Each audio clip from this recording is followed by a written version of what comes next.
Persidangan dalam perkara Mario Dendi dan Shane Lucas ini tentu dilakukan secara terbuka untuk umum ya. Karena apa? Pertama, Mario Dendi bukan lagi anak-anak, sudah dewasa. Yang kedua, ini tidak pidana umum, bukan tidak pidana anak, bukan tidak pidana yang mengatur kesusilaan. Jadi sedang dilakukan terbuka untuk umum. Namun perlu kami jelaskan, berdasarkan surat dakwaan yang masuk, di sana tentu akan didengar keterangan saksi yang masuk kategori anak berhadapan dengan hukum.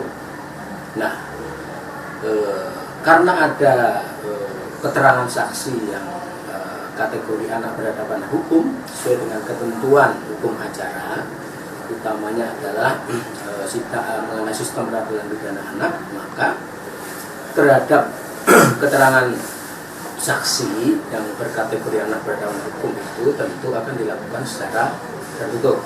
Yang pertama.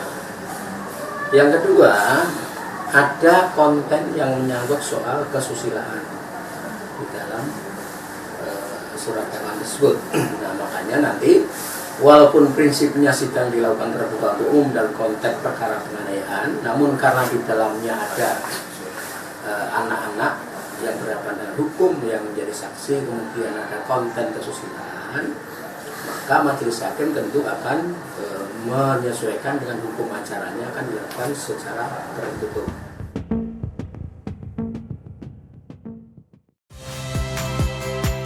Saya Niluh Puspa. Saksikan program-program Kompas TV melalui siaran digital, pay TV, dan media streaming lainnya. Kompas TV, independen, terpercaya.